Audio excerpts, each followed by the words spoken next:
while traveling cross country. I found a small roadside motel in Nebraska. Faded sign, flickering neon, the kind of place you drive past without noticing. But I was tired. I didn't care about the moldy smell or the outdated furniture. I just needed to sleep. The receptionist, an older man with shaking hands and cloudy eyes, handed me the key to room 17. But as I turned to leave, he mumbled something that stopped me. Just don't open the door at the end of the hallway. The last room on the left. It's been locked for years. I laughed nervously. Why? Is it haunted? He didn't answer, just looked at me with a kind of sadness I can't explain. That night, I lay on the stiff mattress, scrolling on my phone. But something felt off.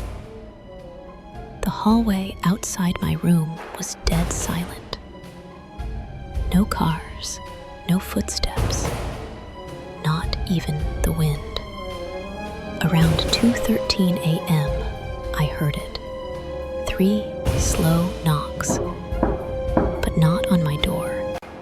It was coming from down the hallway, from the last room on the left. I got up and peered through the peephole. The hallway was dimly lit, but I could see the door at the end. It was slightly open, and something was standing inside, completely still. A tall figure, unmoving, no face, no clothes, just shadow.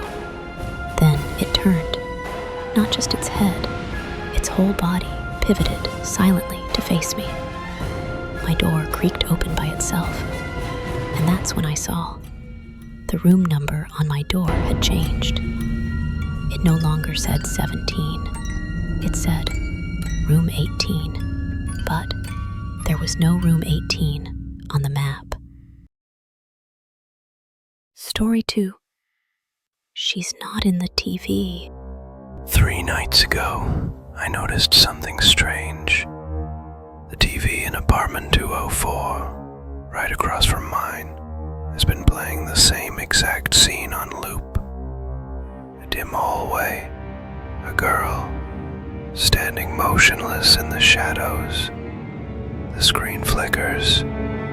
She takes a step forward. Then it loops again, every 15 seconds. All night. Every night.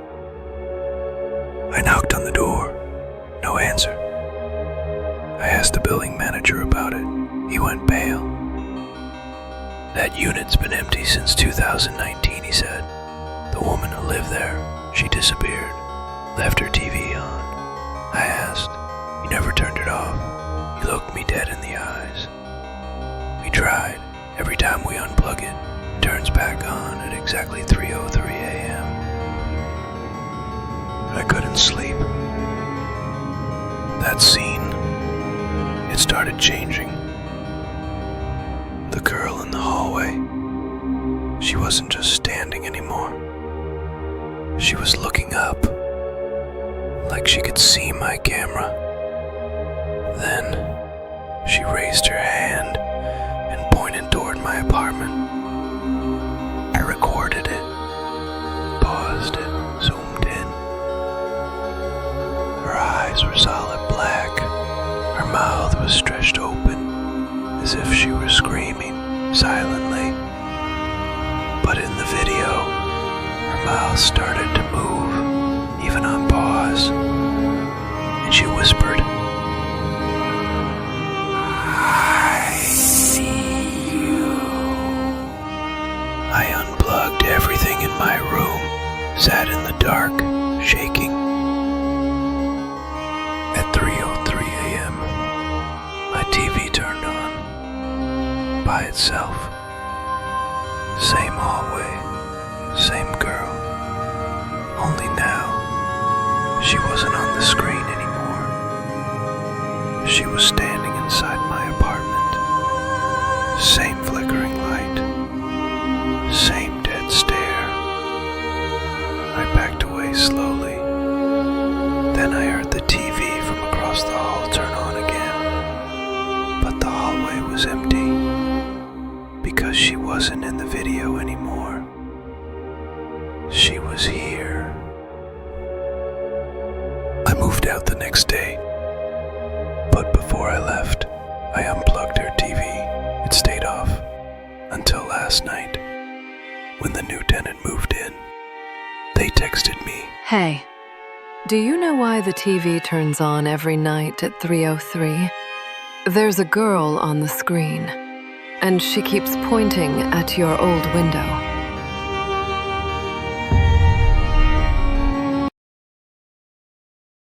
Story 3.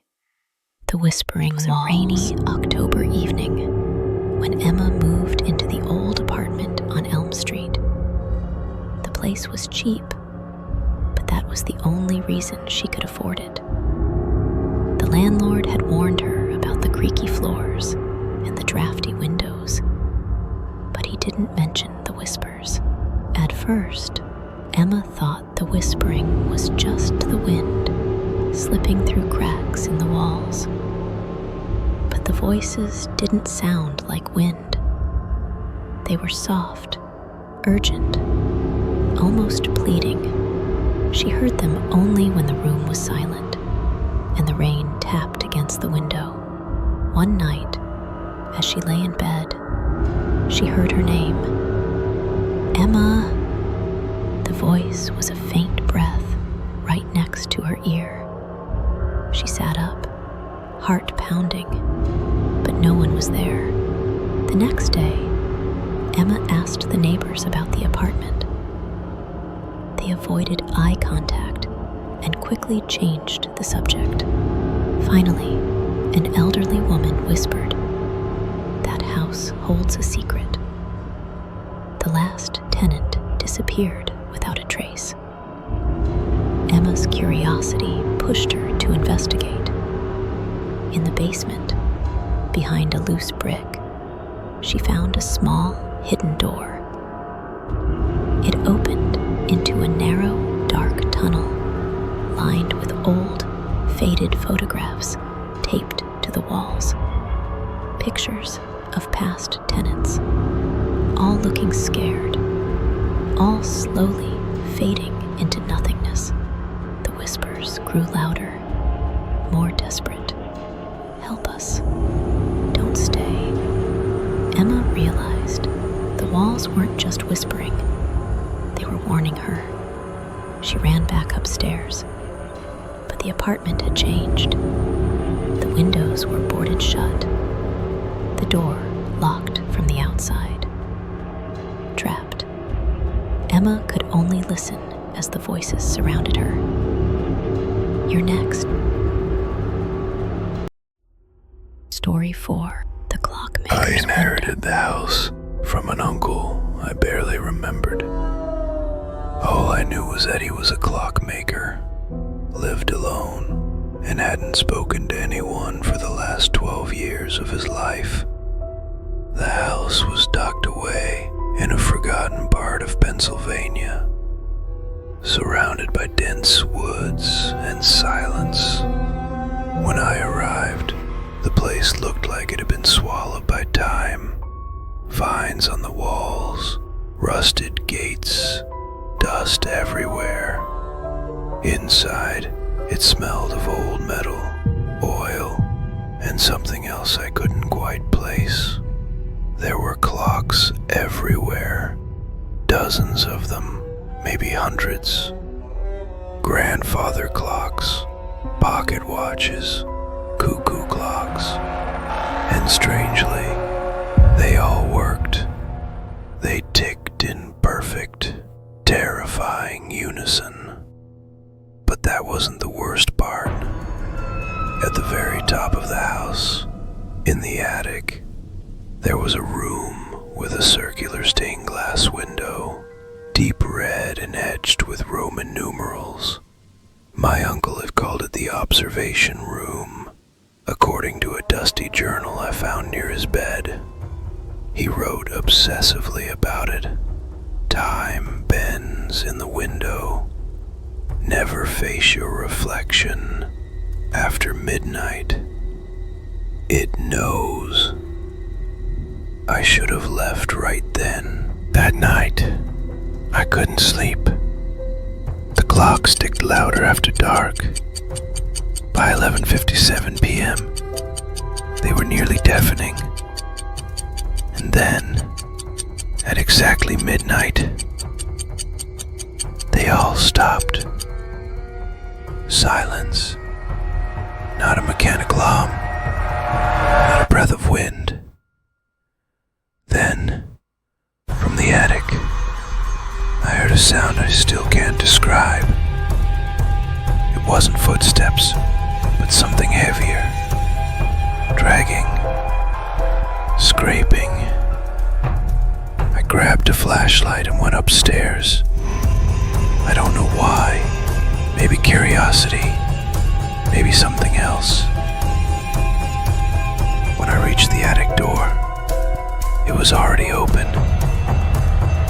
The observation room glowed red with light from the stained glass window. And there, in the reflection of the window, I saw myself. But it wasn't me. My reflection smiled. I didn't. It raised its hand. I didn't move.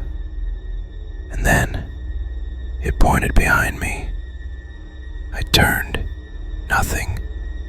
When I looked back, the reflection was gone. The next morning, the clocks were ticking again. Except, they weren't ticking forward. They were counting backward. Every single one. I ran to the window. The red light was still there. Now it showed a scene, blurry and flickering, like an old film reel. I saw myself 3 nights from now, standing in that same attic, screaming, blood on my hands, a shape behind me, and then darkness. I tried to leave. My car wouldn't start. The road leading to the house was gone, literally, just trees, no tire marks, no path, trapped. I searched the house for answers and found one final entry in my uncle's journal. It read, "You cannot destroy the window.